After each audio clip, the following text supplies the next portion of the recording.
pagkain ng ating mga alagang manok. Hinugasan ko muna mabuti kasi mga reject na to ng palengke. Galing sa palengke. Yan po. Papakain natin ito bukas sa umaga sa ating mga alagang manok.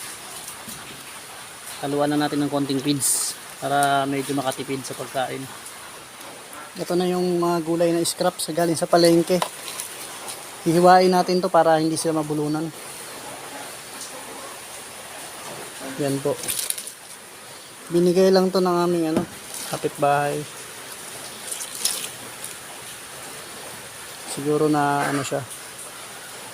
Marami siyang nahihingi na mga gulay galing sa palengke. Yan, pang ilang araw na rin pagkain ng ating alagang manok to. Medyo pipilian lang natin kasi may mga papel. Baka hindi matunawan yung alaga natin. I-chop ko na muna po yung mga gulay para maibabad sa tubig para malinis yung kakainin nating mga alaga. Yan po, puro ganyan siya, puro balat siya ng gulay. Pero okay na po yan para makatipid sa patuka. Ito po, subukan natin pakainin natin yung mga manok natin ng gulay kung kakainin nila. Patikim na, patikim. Kung kinakain naman nila.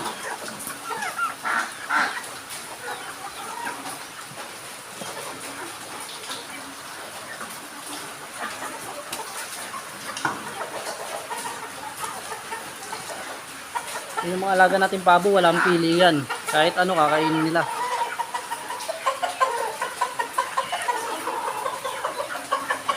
Lalo na pag hinalo niya sa pagkain nila.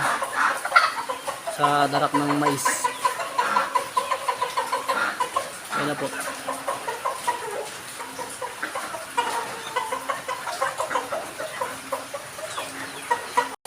At ito na nga po yung ginayat nating gulay.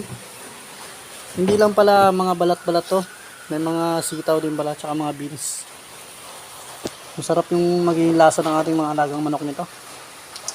Lalagyan po natin ng feeds tsaka darak ng mais para bukas ipapakain naman sa nila. Sasabawan na rin natin para ma-absorb yung tubig.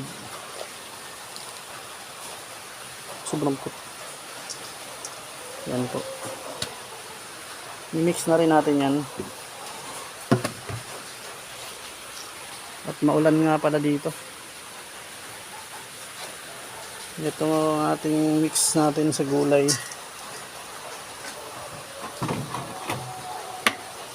Nalagyan natin ito ng tubig para mahalong-mahalo talaga siya. Yung pagkain na to para bukas to kasi nagpakain na po ako ngayon. Umuulan po kasi kaya hindi ko na videohan. Yan po, haluin lang po natin yan. Gulay po yan. Halo-halo na gulay.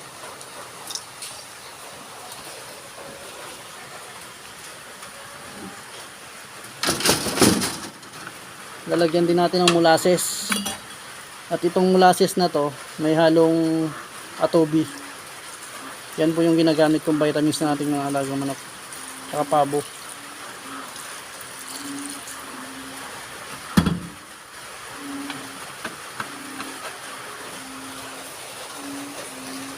Yan po. Kailangan mo lang talaga magtiyaga para makatipid ka sa iyong mga alaga.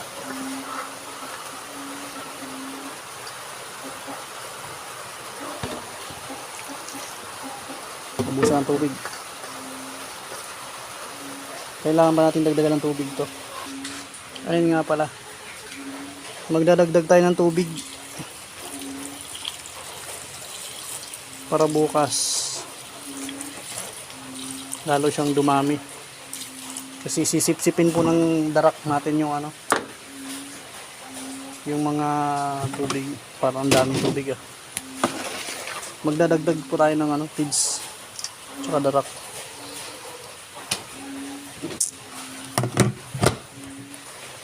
Bali yung mga alaga natin lahat dito kasama yung Peking duck tsaka manok tsaka pabo nasa 45 ata sila.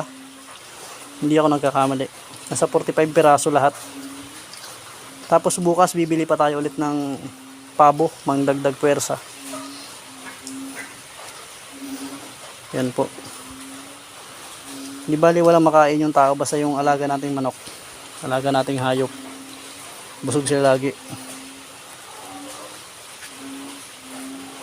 Konting tubig pa. Yun na, para ng lugaw. Hanggang dito lang muna yung video natin. Salamat po sa mga manonood ng video na to.